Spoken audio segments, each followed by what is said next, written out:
Meus cumprimentos a todos e a todas. Nesse vídeo, vamos disponibilizar a nossa contribuição no sentido de o encerramento do ano letivo de 2020 e o planejamento para 2021. Vamos procurar ser bastante práticos, simples e diretos sobre as preocupações e as providências a serem tomadas pelos sistemas, pelos gestores públicos, pelas escolas, gestores privados também.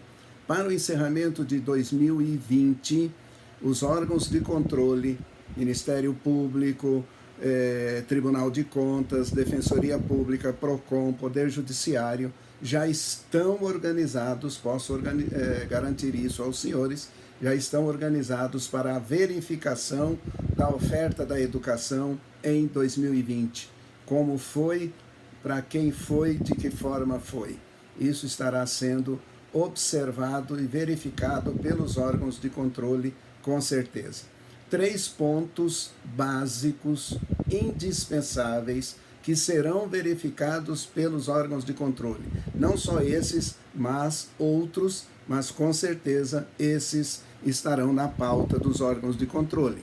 Primeiro, o cumprimento das 800 horas obrigatórias e o encerramento do ano letivo, considerando que o ano letivo só deve terminar formalmente, o ano letivo de 2020, quando as 800 horas forem cumpridas, forem garantidas aos alunos.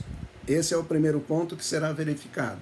Será verificado também se as aulas, se as atividades disponibilizadas aos alunos atendiam os conteúdos, as habilidades e as competências estabelecidas na BNCC. E o terceiro ponto é em relação à igualdade de condição de acesso para todos os alunos. Esses 3 pontos, com certeza, são básicos e serão verificados, e os sistemas de ensino, as escolas, as instituições, precisarão ter condições, com dados, com fatos, com documentos, de que o que está estabelecido na Lei 14.040 foi cumprido, foi disponibilizado aos alunos.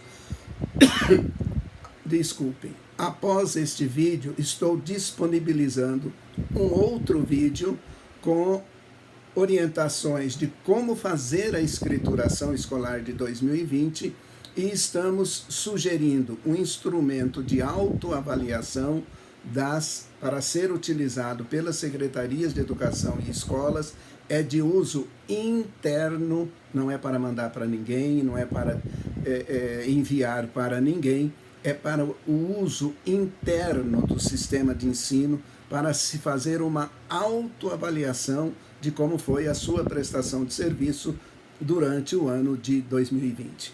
Muito bem. Encerrado 2020, como planejar 2021? Muita atenção por uma questão de responsabilidade profissional. Não vou entrar no assunto de se é bom, se não é bom, se é adequado, se não é adequado, se pode ou se não pode, o que fazer em 2021. Vou me ater às obrigações legais, administrativas e pedagógicas que precisarão ser observadas para o planejamento de 2021 e que os gestores não estão, pelas informações que tenho, não estão se atendo a pontos importantíssimos. Vamos lá? Primeira coisa, em 31 de dezembro de 2020, vence formalmente, legalmente, oficialmente, o período de calamidade pública em função da pandemia do coronavírus, de acordo com o decreto número 6 de 2020. Wilson, mas e a pandemia? Volto a dizer, estamos apenas orientando naquilo que os gestores, principalmente públicos, precisam prestar atenção no que está na legislação e que será cobrado dos gestores públicos. Muito bem. 31 de dezembro vence o período de vigência do Decreto Legislativo número 6, vence o período de vigência da Lei 14.040, vence o período da Lei 13.979, que se refere aos contratos sem licitação, e vencem os pareceres do Conselho Nacional de Educação. Como assim? Como toda a legislação posterior, Lei 13.979, Lei 14.040, pareceres do Conselho Nacional de Educação estão vinculados ao Decreto Legislativo número 6, que tem a sua vigência até 31 de dezembro de 2020, portanto, toda essa legislação que está atrelada ao Decreto Legislativo número 6 também perde a sua vigência. Muito bem, com isso, volta à vigência em 1º de janeiro de 2021, retorna à vigência plena da LDB. O que é preciso se preocupar para o planejamento 2021?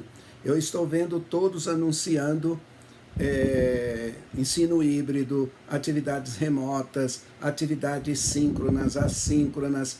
Atenção, a partir de 1º de janeiro de 2021, volta à vigência plena da LDB. Na LDB não existe previsão de atividades que não sejam presenciais. Estou apenas passando o dispositivo legal. Então, para o planejamento de 2021, mas o Wilson, janeiro, fevereiro, a pandemia está aumentando, ainda vai estar em plena, sentindo os efeitos. Muito bem, eu estou dizendo, ou orientando, que para fins de planejamento eu não posso só considerar que as aulas remotas, atividades online, à distância, continuarão em 2021. Mais cedo ou mais tarde, as aulas presenciais para todos vai entrar em atividade, vai entrar em execução. Eu não posso programar, planejar, não é bom, não é recomendável que faça um planejamento para que até o final de 2021 a gente vai trabalhar com as atividades remotas, com o ensino híbrido. Isso possivelmente não ocorrerá. Estou dizendo do ponto de vista legal. E o primeiro princípio da gestão pública é a legalidade. Por isso estou seguindo nesse caminho. Então, muito bem. Então, voltam à obrigatoriedade das 800 horas presenciais, dos 200 dias letivos, da obrigatoriedade dos processos de licitação para qualquer despesa vinculada à educação. Muito bem. Isso em relação à legislação.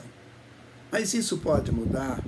Pode, mas somente o Congresso Nacional pode alterar a Lei 14.040, pode prorrogar o Decreto Legislativo número 6, pode prorrogar a Lei de Licitação. Só o Congresso Nacional.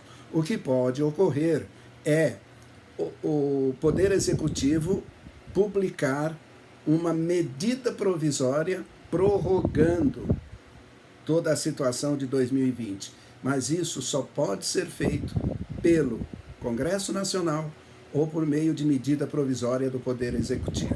Mas ninguém, nenhum outro órgão, neste momento, tem a prerrogativa de, a partir de 1º de janeiro de 2021, prorrogar, autorizar a oferta da educação à distância, educação remota em 2021. Muito bem. Vamos agora, isso é a parte da legislação. E a parte da gestão? Aqui é orientação mesmo para fins de planejamento. Nós precisamos ter claro que o que os municípios principalmente precisam olhar para fazer o planejamento. A educação não vive num mundo alheio à realidade da população. Muito bem. No seu município, o desemprego aumentou ou diminuiu? A renda das pessoas aumentou ou diminuiu? Por que eu estou falando isso? Vejam bem, há arrecadação do município, os recursos do Fundeb vão diminuir. Toda essa luta é importantíssima da regulamentação do Fundeb, mas do ponto de vista prático, econômico, financeiro, os recursos no ano de 2021 vão diminuir, os recursos do Fundeb. Mas por que você diz isso? Ora, os recursos do Fundeb são oriundos de impostos, com mais desemprego, com mais empresas sendo fechadas, com a diminuição da renda, diminui os impostos. E o Fundeb é formado basicamente por impostos. E também no Fundeb, mesmo os recursos que chegarem, a lei do Fundeb, a lei que aprovou o novo Fundeb, a lei de regulamentação do novo Fundeb, que está sendo aprovada agora novamente na Câmara, é muito claro o artigo 8º da lei do Fundeb. Os recursos só podem ser utilizados para atividades presenciais. Então, se você, gestor, está planejando aulas remotas, atividades online, via TV, via plataforma, você pode fazer isso? Pode, mas não pode utilizar recursos do Fundeb para pagar isso. Posso continuar com as atividades online, ensino híbrido? Pode, mas não pode contar dentro da carga horária das 800 horas. É essa a diferença. Não é que você não possa oferecer o que você ofereceu em 2020. O que não pode é contar como carga horária dentro das 800 horas, nem dos 200 dias letivos, a não ser que o Congresso Nacional prorrogue essa data. Ok? E do ponto de vista pedagógico? Nós estamos pensando no planejamento. Colocar umas perguntas, umas provocações para ajudar na decisão. O que é mais efetivo? O que é mais eficiente na aprendizagem dos alunos? Atividade remota ou presencial? Os alunos preferem o quê? Presencial ou remota?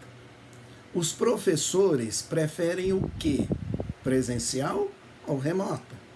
Os pais dos alunos preferem o quê? Remota ou presencial? As atividades, de acordo com a legislação, as atividades remotas, elas são temporárias ou são permanentes? Quais são permanentes as atividades? Presenciais ou as remotas? Qual tem um custo maior? Os recursos vão diminuir. O custo das atividades remotas e das presenciais. Gastar com o que é temporário ou investir naquilo que é permanente? Então, tudo isso vocês precisam considerar, vocês precisam avaliar, vocês precisam ponderar, vocês precisam olhar, ver e enxergar o que é melhor para a comunidade escolar do seu município.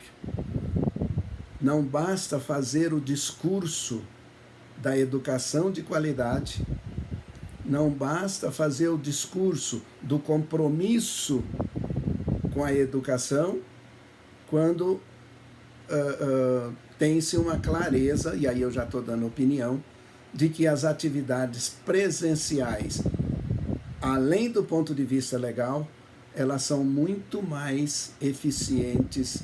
Os alunos preferem, os professores querem e os pais desejam que sejam presenciais. Por que investir naquilo que não tem ou tem menor eficiência? Não é o que a comunidade escolar espera, mas insisto, é possível continuar fazendo. Só não é possível legalmente, até esse momento,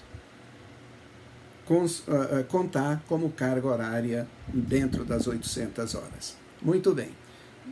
Então, eu já disse no início que estarei, após esse vídeo, disponibilizando os instrumentos para ajudar na escrituração de 2020, também estaremos, depois desse vídeo, disponibilizando um instrumento que ajude, que contribua para as decisões do planejamento de 2021. Então, além do vídeo, estaremos disponibilizando esses instrumentos para que os gestores possam se utilizar e tomar a decisão para 2021, considerando a realidade de 2020. Espero estar ajudando, espero estar contribuindo e muito obrigado a todos.